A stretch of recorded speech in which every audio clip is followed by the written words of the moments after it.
Hindi pa man sumisikat ng husto ang araw, ramdam na agad ni Miguel Santos ang mabigat na hangin ng unang araw niya sa bagong paaralan sa Mayflower Academy. Isang pribadong eskwelahang kilala sa galing, ngunit kilala rin sa di nakikitang pader na naghihiwalay sa mga anak ng may kaya at sa mga gaya niyang nanggaling sa lumang public school sa Tondo. Baryang inipon ng kanyang inang si Aling Pilar, isang mananahi, at ng amang si Mang Pio, isang kargador sa pier, ang nagpapabawa sa uniforme niyang puti. Ngunit hindi nito mapaputi ang kulay niyang kayumangging lubos. Minana niya ang balat na iyon mula sa lolang Aeta sa Zambales. Sa salamin ng CR bago pumasok, minasdan niya ang sarili. Makinis man, nangingibabaw pa rin ang mga bakas ng araw na kalaro niya tuwing naglalaro ng luksong tinik. Tinangguan niya ang refleksyon, binulungan ng sarili. Kaya ito. Hinugot niya sa bulsa ang lumang kwaderno na walang tatak kundi nagagasgas ng harap at tahimik na humakbang patungong grade 5 Mark Twain classroom. Pagbungad pa lang niya sa pinto, lumukub ang katahimikan na parang palengke na biglang pinatay ang ilaw. Narumunang ilang batang mistisong kulot, may dalang tablet, mga batang babae na naka-ponytail na kulay ginto ang buhok. At sa likod, nakatingala ang 4 na estudyanteng pinaikutan ng AirPods. Sa harap, nakapako ang tingin ng gurong babae, si Ginanang Rebecca Wallace, Pilipina ring half-Caucasian, nakasuot ng beige na blazer at blusang kulay asul. Tumikhim siya, nilihis ang buhok mula sa tenga, saka nagsalita sa Ingles na may malutong na R. Class, we have a new student. Bago tayo magpatuloy sa ating kwento, i-comment sa ibaba kung saang lugar kayo nanonood para malaman ko kung saan umabot ang video ko. Kung baguhan ka pa lang sa channel ko, huwag kalimutang i-like at i-hit ang subscribe button at pindutin ang notification bell para updated ka sa mga episodes ng inspiring stories ko araw-araw. Sige, tuloy na natin ang kwento. Itinuro si Miguel gamit ang ballpen. State your name, dear, and tell us something interesting. Kinabahan si Miguel, nanuyo ang lalamunan. Nagtaas siya ng boses na bahagyang nanginginig. Ako po si Miguel Santos. Mahilig akong mag-solve ng math problems. Isang mahinang halakhak ang pumaylan lang mula sa gitnang hanay. Nagmula iyon kay Brandon White, 11 taon, may freckles at asul na mata, anak ng expatriate na CEO. Kinusot ni Brandon ang ilong, saka bumulong sa katabi niyang si Chloe. Of course he likes math. Numbers don't care if you're dark. Humidig si Chloe at tinakpan ang bibig. Hindi iyon maitatago kay Miguel. Sanay siyang makarinig ng sipol ng truck at mura ng tambay, pero ibang klaseng sipol ang diskriminasyong pabulong. Namula ang tenga niya. Bago pa man siya makahanap ng upuan, dumagundong ang boses ni Ginanang Wallace. You will sit there. Tinutukoy ang pinakamalapit na silya sa pisara, halos nakaharap sa buong klase. So I can watch you closely. Sa tono niya ay walang tahasang insulto pero parang sinasabing kailangan siyang bantayan. Tumalima si Miguel, umupo at marahang inilapag ang kwaderno. Hindi pa man siya nakakabawi, muling nagsalita ang guro, sabay sulat ng 3 problemang nakasaad sa berdeng pisara. 34 minus 2, 86 times 12, 57 plus 19. Mental math warm-up. Volunteers? Nagtaas agad ang kamay si Brandon, kumindad sa mga kaklase, para bang sinasabing madali lamang yan. Pero nagulat si Miguel sa sariling katawan. Bago niya napigilan, umaangat na rin ang kanyang kamay. Napansin niyo ni Ginanang Wallace. Tumaas ang kaliwang kilay. Really? First day? Umiling siya ng bahagya. Fine, let's test enthusiasm. Brandon, you handle the subtraction. Chloe, the addition. And Miguel, let's see if you can multiply. Sumigla si Brandon, tumayo, at sinambit. 32. Napatanggu si Chloe. Sumagot, 76. Walang aberya. Huminga ng malalim si Miguel. Inilapat ang palad sa mesa. Sa isip niya ay gumuhit agad ang distributive property. 86 times 12 equals 86 times 3 times 4? Hindi, direkta. 86 times 10 equals 860. 86 times 2 is 172. 860 plus 172 equals 1032. Pero hindi pa siya tapos. Gusto niyang mapahangga higit sa tama. Nagtaas siya ng tingin. 1032, ma'am, mariing sabi. Tumanggo si Ginanang Wallace, ngunit bago siya makatayo, nagdagdag siya. At kung gusto niyo po ng shortcut, 86 times 12 equals 86 times 6 times 2. Kasi 12 is 6 times 2. 86 times 6 is 516. Tapos doble nun magiging 1032. Mas mabilis kaysa long multiplication. Napabilog ang mga mata ng tatlong batang nakaupo sa likod at may isang gurong dumadaan sa pasilyo na napahunto. Itinaas ni Ginanang Wallace ang wallpen na pakamot sa ulo. That's correct. Ngunit may dagling gawin ng pag-ikid ng dila, parang hindi matanggap na unang tanong pala ay napaamo na ng bagong bata. Pinagmasdan niya ang maitim na balat ni Miguel. Parang hinahanap kung saan nagmula ang katalinuhan. Sa sulok, nag-aper si Chloe kay Brandon ng palihim, subalit natigil nang napansing seryoso ang guro. Mas inikli ni Ginanang Wallace ang discussion, itinuon sa lesson sa fractions. Habang naglalakad siya sa pagitan ng mga rows, huminto siya sa tabi ni Miguel at mahinang binulong, "Make sure you actually understand, not just memorize, May diin iyon na parang sabihin, "Sigurado ka bang dirang tsamba?" Tumanggo si Miguel. Pilit niyang kinokontrol ang kaba, sa utak niya ay paulit-ulit ang paninindigang, "Hindi ako babagsak." Recess. Naglabasan ng mga kaklase, nagsipagkuha na ng imported na juice box at may inam na cookies. Naiwan si Miguel sa loob, binubuklat ang kanyang baon, tinapay na palamang reno. Lumapit si Brandon at Chloe, may ngiting nakakaloko. "Hey, math boy, solve this." Ibinigay ang piraso ng papel. Square root of 841 times 7 minus 13 squared divided by 4. Hindi nabigla si Miguel, sinuyod niya ang sagot. 29 times 7 equals 203. 13 squared is 169 divided by 4 equals 42.25. 203 minus 42.25 equals 160.75. Isinulat niya iyon. Sa halip na purihin, umismid si Brandon. "Well, decimals aren't allowed in our quiz bees. Too bad." Tumawa silang dalawa, iniwan siya. Hindi alam ni Brandon, si Miguel ay ilang beses nang sumali sa paligsahan ng Sipnayan sa Maynila, ngunit hindi siya nakapasok sa nationals dahil walang pamasahe. Pinag-aralan niya ang librong nahukay ng ama sa ukay-ukay, Number Theory for Starters. Bimalikan niya ang papel ni Brandon, napasmi. Mali kasi ang tanong. Pinagpaparehas nila ang order of operations. Sa utak niya, may naisip siyang sagot.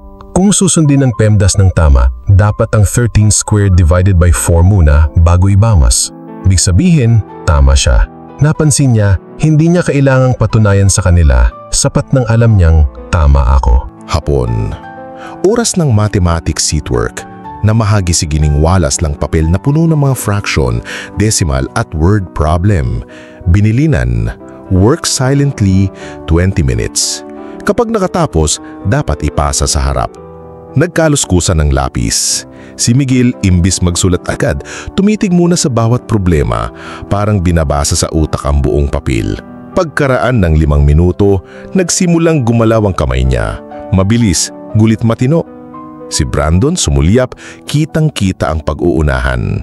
Nakalipas ang 15 minuto, ilan pa lang ang natatapos niya, samantalang si Miguel nakangiti na, chinecheck pa ang sagot.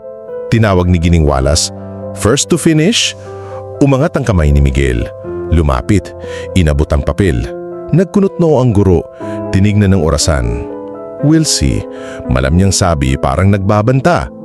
Inisa-isa niya ang sagot, mula una hanggang huli, tama. Mabibilis na checkmark ang pumuno sa gilid. Humigpit ang dila niya sa pisngi. Nang matapos, tumikhim siya, tumingin sa klase. "Class, we may have a record for fastest perfect score." Anunsyo niya, ngulit walang sigla at idinagdag, "Let's verify tomorrow." Bumalik si Miguel sa silya, narinig ang mahinang, "Wow," ng isang kaklase sa likod. Bumaling si Brandon kay Chloe, bulong, "Siguradong nire-recruit lang yan ng scholarships, pang-advertising effect." Ngulit unti-unting naramdaman nilang hindi ganun kababaw ang pangyayari. Si Miguel ay naging sentro ng atensyon, hindi dahil kakaiba ang kulay niya, kundi dahil lantad ang galing niya. Sumapit ang Biyernes, araw ng oral math drill. Naghanda si Gining Wallace ng bell para sa buzzer system. Sino mang unang makasagot, pipihit sa maliit na bell. Magsisimula sa madali, pataas ng pataas, hanggang may maiwan. Ganado si Brandon, kampante si Chloe. Tahimik si Miguel, kumakabog ang dibdib pero nakangiti sa sarili. Unang tanong, 12 times 9. Bago pa mahawakan ni Brandon ng bell, tumunog na ang kay Miguel. 108. Sunod, what is 3/4 of 64? Miguel ulit, 48. Palakpakan, halakhakan, pang-apat na tanong, komplikado. If a rectangle's length is tripled and its width is doubled, by what factor is the area increased? Tumunog ang bell ni Miguel. 6 times, sabay paliwanag. Length times 3, width times 2, so area times 6. Tila nahipnotismohan ng buong klase, si Gining Wallace nakabuka ang bibig. Sa huli, nalagas ang isa't isa sa elimination hanggang sina Brandon at Miguel na lang. Final question. Evaluate 7 factorial divided by 5 factorial. Tumunog parehong mitnauna si Miguel ng segundo. 42. Tumigil ang oras. Napalunok si Brandon. Napataas ang daliri ni Gining Wallace ngunit wala nang maitanggi. Correct. Nagsanib puwersa ang hiyawan at palakpak ng buong klase, kasama na ng si Chloe na naiilang mangibabaw ngunit nadala ng kiling sa tagpo. Lumapit si Gining Wallace kay Miguel, bitbit ang maliit na medalya bilang Math Star of the Week, ngunit bago niya ito maisabit, nag-usisa ng mahina. Where did you learn all that? Mahinang tugon ni Miguel. Sa tatay ko po, nagliginis siya ng barko. Kinukwento niya po sa akin ang speed ng mga crane, kaya nag-practice akong mag-compute. Sa sagot niyang iyon, nakita ng guro hindi lamang karunungan kundi kwento ng kabataan at sakripisyo na bumubuo sa bawat numero. May kungunong kumirot sa dibdib ni Gining Wallace. Naaninag niya sa memorya ang sarili noong bata pa. Morena pala siya noon bago naibilad sa kultura ng bleaching creams at imported standards. Dahan-dahan niyang isinuot ang medalya sa liig ni Miguel. Walang salita ang ngulit, may pagtingin puno ng pagsisisi. Congratulations, mahinang sabi. Nakatango si Miguel, ang dating bigat sa balikat parang balahibong inihip ng hangin. Habang nagsisiubian ng mga bata, lumapit si Brandon kay Miguel, nag-abot ng kamay. Dude, that was insane. Sa kalooban ni Miguel, mabilis na sumagi ang paghihinalang, pansamantala lang yan at bukas baka balikan na naman siya. Ngulit naayos na yung hininga, inabot ang kamay. Salamat. Lumapit si Gining Wallace, nakaayos ang blazer, at sa harap ng lahat, nagsalita sa Filipino na unang lang nilang narinig mula sa kanya. Miguel, patawad kung hindi kita agad nakita ng malinaw. Salamat sa paalala na ang talino at dangal ay walang kulay. Nagulat ang mga estudyante. Pilit may umiling, mingit mas marami ang nabangiti. Sa sandaling yun, nag-iba ang classroom. Hindi na ito silid na hinahati ng balat at pera, kundi munting forum kung saan nangingibabaw ang galing at kabutihan. Sa dulo ng araw, habang sinisindihan ng huling sinag ng dapit hapon ng pasilyo, nakaupo si Miguel sa hagdanan, hinihintay ang sundo niya si Mang Pio.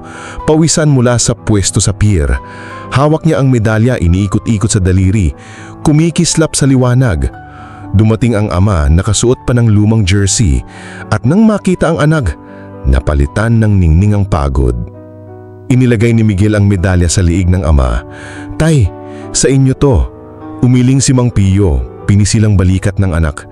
Anak, kulay lang yan, pero ang talino mo, iilaw kahit sa dilim. Natawa si Miguel at sa unang pagkakataon sa bagong paaralan, naramdaman niyang tunay siyang kabilang, hindi lamang dahil sa galing niyang magbilang, kundi dahil sa tapang niyang magsabing may halaga siya kahit pasing itim ng gabi ang kanyang balat. Sa mismong sandaling yun, dumaan sa bintana ng silid si Gining Wallace. Pauwi na, bitbit ang lesson plan. Nasulyapan niya ang mag-ama at sa isipan niya, nag-ugat ang bagong layunin. Magsindi ng kandila sa mga utak ng bata, anuman ang anyo o kulay. Sa loob ng silid-aralan kinabukasan, itatabi na niya ang ballpen ng pagdududa at babasagin niya ang salamin ng pagkiling dahil sa isang batang nagpakita na sa dami ng numero sa mundo, ang pinakamahalagang ekwasyon ay respeto plus oportunidad equals tunay na karunungan. At si Miguel, bitbit ang kwadernong wala pa ring tatak. Nagsimula siyang magsulat ng panibagong pangarap, maging gururing magtuturo ng sipnayan sa mga batang tulad niya para balang araw wala nang batang luluhod sa hiya dahil sa kulay ng balat. Sa halip ay lahat ay tatalo sa unahan, buhay na patunay na kahit sino ay pwedeng maging pinakamatalino sa klase, basta may pagkakataon at paninindigan.